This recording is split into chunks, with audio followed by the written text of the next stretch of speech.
All right. So we're going to get into UFOs. All right. This is one, to be honest, that I still feel a bit of reservations around because I know there's so much of a stigma around this subject, but it's important. It's really important. So, UFOs, unidentified flying objects, they've been recently rebranded as UAP, unidentified aerial phenomena. Um, Personally, I would dismiss that term altogether. I think I'm pretty sure it was basically a way to separate the past of UFOs with more recent events and sightings. Ultimately, that's not good for real understanding if we're separating the same thing with different words, right? I mean, long before the term dinosaurs was coined in like the early 1800s, they existed, right? So here we are. UFOs are real. You're familiar with the crafts, the disc shape, they come all shapes and sizes, but that's the most familiar one. Some are good, some are not so good, but ultimately they're just vehicles, right? It really comes down to who's behind the wheel. And the answer is sometimes it's people and corporations and military and governments, and sometimes it's not. Sometimes it's actually other beings, right? And we've all heard about people's interactions, abductions, and whatnot, and haven't known what to make of them. Well, the resources below get a little bit into it deeper and more specific. So we're not just hearing things, okay? That's, again, as you can tell from everything that I presented, that's really what it's all about, is really looking closely at the evidence. Let's look at the proof. And when it comes to people's experiences, which is a trickier thing, right? Where's the proof in someone telling you their story? Well, to that I'll say, when one person or maybe two people have experiences, we can say, well, it's subjective, that maybe they're mistaken. But when we have hundreds or thousands or hundreds of thousands of testimonies that all corroborate each other and are all essentially saying the same thing, and this, again, is negative experiences, there's upsetting experiences, and also positive experiences, we have to take that seriously. Okay, grow up. We have to take it seriously.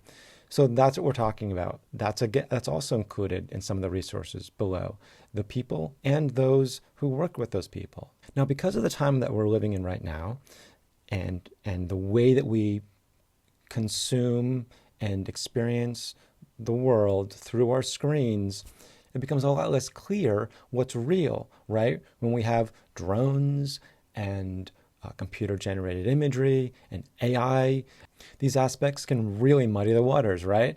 So here's, again, what I'm recommending is to pay less attention to the cluttering up of imagery that is just there's something blinking in the sky and people have all their opinions about what it is or what it isn't. To really get a handle on this, to get a firm grounding on this topic, on this subject, let's look at history. Let's look at artwork. Let's listen to folk stories and folk tales. Let's look at the Bible, right? This stuff has always been around. It's just really understanding and spending the time to, and what it comes down to letting those people that really understand this stuff present it to us in a way that, again, becomes self-evident, that they're pointing at the images and they're taking the words and they're explaining the etymology so that we can see that this has always been here, okay? And again, that separates it from being in the murky waters of the modern age with all this manipulation that's going on.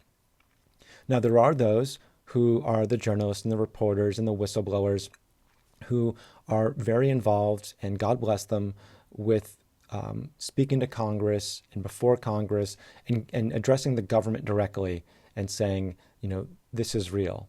And we appreciate their efforts.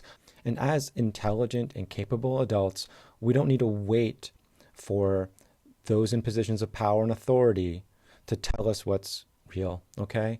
That's what this list is all about. It's just about doing our own research, doing our own work, and helping each other. We're all just people here, okay? And we can help each other to understand what's really going on. And really, essentially, ultimately, our place on the planet, our place in the universe. That's what this is all about. It's really understanding who and what and why we are. So this is a very interesting topic. It's very important. So I hope you'll spend a little bit of time learning more, because it does take a little bit of time. It's not enough to just glance at this, okay? So let's listen to those people who are actively involved and have experiences and have evidence to share, because what becomes incredibly clear is that everybody wants you to know this. Everyone, we all want to share this information because it is really important, because we're all in this together, okay? No matter what you may think about us and them, our country or my politics or their politics, ultimately, another reason why this is so important is because it brings to light, it makes imperfectly clear that we're all on the same team, okay? We're all human beings, and UFOs, by getting more familiar and understanding the reality of UFOs, that ultimately is what it brings us to, a much deeper understanding of being human, okay? So with that, I wish you all the best in your education on the subject of UFOs and beyond.